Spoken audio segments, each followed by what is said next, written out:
विमल बहुत परेशान था। उसे समझ में नहीं आ रहा था कि वो इस परिस्थिति से कैसे निपटे। वो अपनी माँ को बहुत चाहता था, किंतु उसकी पत्नी और बच्चे उसकी माँ से बहुत दूर भागते थे, क्योंकि उसकी माँ की एक आंख नहीं थी, साथ ही उसकी कमर भी 90 अंश पर झुकी थी। वैसे वह अपना काम सब खुद कर लेती है, किंतु फिर भी वो उसकी पत्नी और बच्चों के लिए हमेशा खटकती है थे। और उसके बाद वो अब भारत आने वाले थे। पूरा परिवार और आस पड़ोस बहुत उत्साहित था। अमेरिका से विमल के डॉक्टर चाचा आ रहे थे। डॉक्टर रमेश ने जैसे ही घर में कदम रखा, सबने मिलकर बहुत उत्साह से उनका स्वागत किया। क्यों विमल भाभी नहीं दिख रही, कहाँ है? डॉक्टर रमेश ने उत्सुकता पूर्वक पूछा। जी वो गांव में रहती हैं, यहाँ उनका मन नहीं लगा, कामनी ने सपाट लहजे में उत्तर दिया। डॉक्टर रमेश ने विमल की ओर देखा तो विमल ने अपनी आंखें झुका ली। डॉक्टर रमेश सब समझ गए। बोले, कल हम भाभी से मिलने गांव चलेंगे सब लोग। दूसरे दिन सभी लोग गांव के घर में पहुंचे। देखा कि सरस्वती को बहुत तेज बुखार है और वो पलंग पर असहाय पड़ी है। डॉक्टर रमेश दौड़कर सरस्वती के पास गए, उनके पैर छूकर रोने लगे। सरस्वती की ये हालत उनकी कल्पना से परे थी। वाह बेटा विमल, तूने तो नाम उजागर कर दिया। अपनी माँ की ये हालत देखकर तुझे तो शर्म भी नहीं आ रही होगी। डॉक्टर रमेश ने विमल को लगभग डांटते हुए कहा।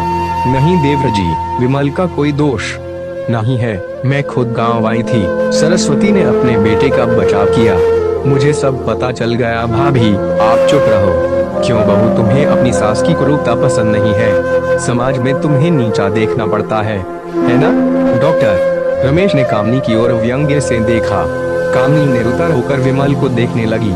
आज तुम जिस सामाजिक स्तर पर हो, वो इन्हीं के संघर्षों की देन है। और बेटा विमल, तुम्हें शायद मालूम ना हो कि बचपन में जब तुम 1 साल के थे तब छत से नीचे गिरने के कारण तुम्हारी एक आंख फूट गई थी और तुम्हारी रीढ़ की हड्डी में भी समस्या थी। तब तुम्हारी इस कुरूप माँ ने अपनी एक आंख और अपना बोन मेरो तुम्हें देकर इतना सुंदर स्वरूप दिया था। कामनी बेटा, इतने सालों तक संघर्ष करके बेटे को प्रशासनिक अधिकारी बनाने वाली इस संघर्षशील औरत की तुम लोगों ने यह दशा कर दी। तुम्हें ईश्वर कभी माफ नहीं करेगा। डॉक्टर रमेश की आंखों से अश्रु जल धारा बह रही थी। अब भाभी आप मेरे साथ अमेरिका जाएंगी, यहाँ इन स्वार्थी लोगों के बीच नहीं रहेंगी। डॉक्टर रमेश ने सरस्वती से कहा। विमल को तो काटो तो खून नहीं था। डॉक्टर रमेश जो उसके चाचा थे, उन्होंने जो राज बताया, उसके बाद तो विमल को यही लग रहा था कि उससे ज्यादा पापी इंसान इस दुनिया में कोई और है ही नहीं। वह दौड़ता गया और माँ सरस्वती के कदमों से लिपट गया। माँ, मेरा अपराध अक्षम्य है। मैं जानबूझकर चुप्पी साधे रहा, आपका अपमान करवाता रहा। अब सिर्फ आप ही उस घर में मेरे साथ रहेंगी और कोई नहीं। विमल ने आग्नेय दृष्टि से अपनी पत्नी और बच्चों को देखा। कामनी को भी बहुत पश्चाताप हो रहा था, किंतु उसकी हिम्मत नहीं हो रही थी कि वो सरस्वती से आंख मिलाए। सरस्वती ने कामनी की मनस्थिति को समझकर उसको पुचकारते हुए अपने पास बुलाया और विमल को डांटते हुए कहा, खबरदार, जो मेरी बहू को मुझसे अलग करने की कोशिश की तो तुझे ही घर से बाहर निकाल दूंगी।